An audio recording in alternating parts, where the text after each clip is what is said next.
今天这碗小小的应该是我见过最可爱的藕鸭裤冬了，我愿意给它取名就叫做提灯盖饭了。好多蛋液。今天我们去的是一家非常神秘的店啊，不愧是提灯仙人呀，这个串的精髓是拿捏的很准的。又到了吃烧鸟的日子，但是今天我们要去见一位老朋友，他在日本千叶县，其实这个地方还是挺繁华的，也不知道他这会儿下班了没。ありがとうございます。こんにちは。对，换个手，换个手，其实我在嘉诚书刚开这个店的时候就已经预约了，但由于实在太火爆，我们今天才约上。哎，好了，不要那么多废话，我们直接开始吧。じゃあお任せコースで。喝什么？コーラ。2つでお願いします。第一个菜就是最基本的葱煎鸡腿肉，鸡皮烤的特别香脆，葱根的回甘配上这个鸡皮的油香，快乐就从这儿开始吧。接下来是鸡心，我是特别喜欢鸡心里面包了很多油汤的那种，这一串就是你一咬下去，汁水就直接往你的喉咙里面流，这就是胆固醇带来的快感。接着就直接上我们的提灯了，这个灯拿上来就有个特点，就是后面卵巢部分的肉取的特别多，这样吃起来特别扎实，而且很有嚼劲，就是蛋液在你的嘴巴里面游荡的同时，你还可以慢慢品尝内脏的劲道。接下来是崩鸡粒，烤鸡屁股，它的味道你可以把它想象成一坨很厚的鸡皮，这是固体脂肪，我还没有嚼，油就已经出来了，而且表皮上面的炭火香味特别浓，它就像那个一层薯片铺在那个肉上面，然后你连着薯片一起把它咬下去的感觉，但它真的吃一块就顶住了，实属太油了。师傅也很懂。下一串就是芥末鸡胸肉，这个就很清爽了，半熟鸡胸肉精髓就在生的和熟的你都可以吃到，上面加了一点点芥末，吃的时候小心啊。这种外熟里生的鸡腿肉会有一种很特别的 Q 弹感，可能这就是层次吧。接着是甜口的鸡肉团子，里边加的是磨碎了的脆骨，然后因为外面刷了一层甜酱，所以可以搭配一点萝卜。吃进去第一感觉就是萝卜清爽的甜味儿，还有甜酱和鸡油的甜味儿，你能清晰的感受到嘴巴里面有3种不同的甜味儿。然后接着是鸡的胃带，胃带吃起来其实很像鸡胗的连接处，就是菌巴子嘛，特别有嚼头，而且它里面是空心的，甚至嚼出了肥肠的感觉啊。接着也是我最喜欢的一个菜，鸡肝，这一串块头特别大，这个就是考验功力的时候到了。好久没有吃到过这么大的鸡肝了，很难形容那种内脏的甜味，直接给你们看里面吧。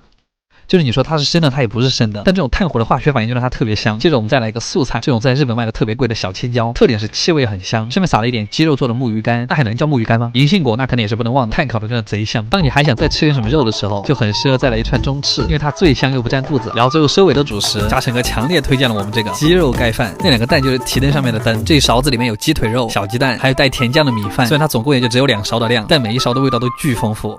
这个太好吃了，厉害了！阿基推荐指数9分，可味。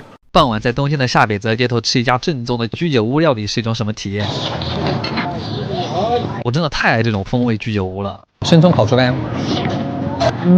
哈喽，大家好，我是阿基，又到了1年1度吃居酒屋的日子。今天我们来到的地方是日本东京的下北泽，哎，我的快乐老家。这里街景文艺，吃饭便宜，又因为这周围有很多大学，所以就变成了年轻人非常爱来的地方。好吧，惨了这个地方。我的废话越来越多了，开始吧。すみません、予約したの量です。3名様。2名です。6時の。老板说他曾经是这个地方的学生，然后毕了业就开始做餐厅，非常的浪漫，所以给我们上的第一个菜也非常的重磅。这个不应该是先要烤一下再上吗？直接拿到这样烤吗？然而没想到让我们直接蘸着蛋黄吃，用这个生肉球裹满下面的香汁和那个蛋黄，我们直接啃吧。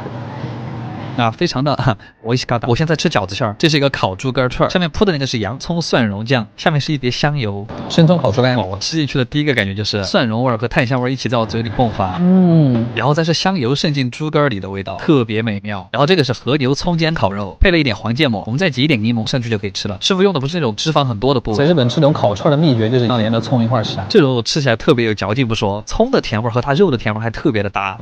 所以哪儿找到这么甜的葱啊？然后接下来这个才是今天的全场最佳。我最爱的烂炖牛舌，这个菜其实很像关东煮，你用勺子压它都能按出汤了，你咬下去的时候就能感觉到里面吸的汤汁会顺着你的牙齿一直扩散到你的整个口腔，而且那个牛舌萝卜汤的味道特别鲜，而且它这个牛舌软嫩到什么程度，就是你会怀疑自己正在嚼的是不是鸡皮，真的就是用舌头轻轻一顶它就散开了，这也太美妙了。然后吃完这盘软的，我们再来盘硬的，炭烤牛舌，同样也是厚切，这个就非常的硬，牛舌边边烤的特别的焦，一层薄盐也没有盖住牛舌本身的味道，烤的就是比煎的香。然后你们猜下这个是什么肉？哎，马肉刺身。那其实我一直品尝不来马肉，因为它吃起来跟牛肉实在太像了。日本人一般会加一点生姜末，哎，但这样不就是更吃不到马肉的味道了吗？那有没有一种可能，这个就是牛肉啊？不过确实嚼起来会比牛肉更软嫩。哎，然后接下来是这个串鸡肉团子，烧鸟店经常能看到，但它这2坨实属有点大了。竹签戳破蛋黄，裹着蛋液吃，再配上下面的照烧酱。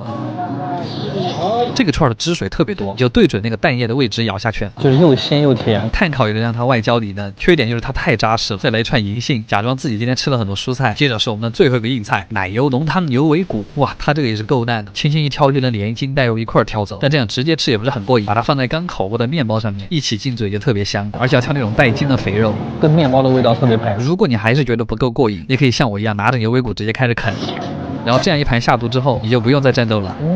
好啦，阿基推荐指数8.5分，卡玩意儿真长胖。家人们，我今天算是彻底明白了个道理，是这种米其林创意餐厅啊，你就别想着吃饱靠边。我一直在分泌唾沫。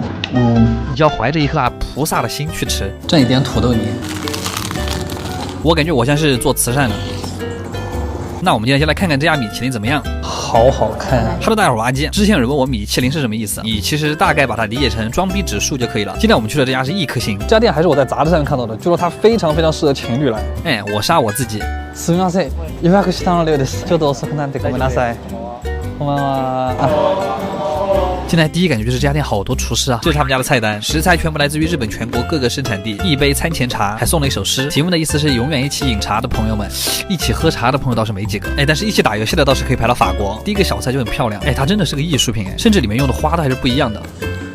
哇，还是那种有颗粒感的咸芝士，我们就给它取名叫咸奶油花菜脆饼好了啊，非常接地气。第二个前菜还有点惊讶，好大的2片黑松露啊，那种刺鼻的汽油味扑鼻而来。哎，我还没有吃过这么大的黑松露。下面是油条一样的东西，我们直接一口吧。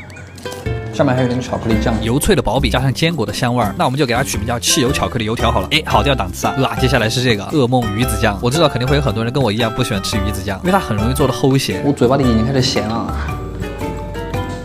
旁边的花就是紫苏叶的花，吃起来就是这样，孜然鱼子味。那我们就给它取名叫烧烤酱子好了。接着上了2个像巧克力球一样的东西，但闻味道并不像是巧克力，直接咬开看吧。韭菜牛肉哎，我再近距离给你们掰一个看看，它外边是一层很厚实的蛋糕，配上一点蔬菜泥，然后中间镶了一坨牛脸肉，就是外面酥脆，里面软嫩。这不就是法国的韭菜盒子吗？韭菜香里面还透着一丝咸奶油的浓郁，就叫它牛肉韭菜炸弹。然后是这一盘纯白的菜，上面一条一条的是白芦笋，撒了一点芥末粉，最下面铺的是煎好的章鱼肉。其实它是有点怪异的，我们就叫它披着羊皮的芥末好了。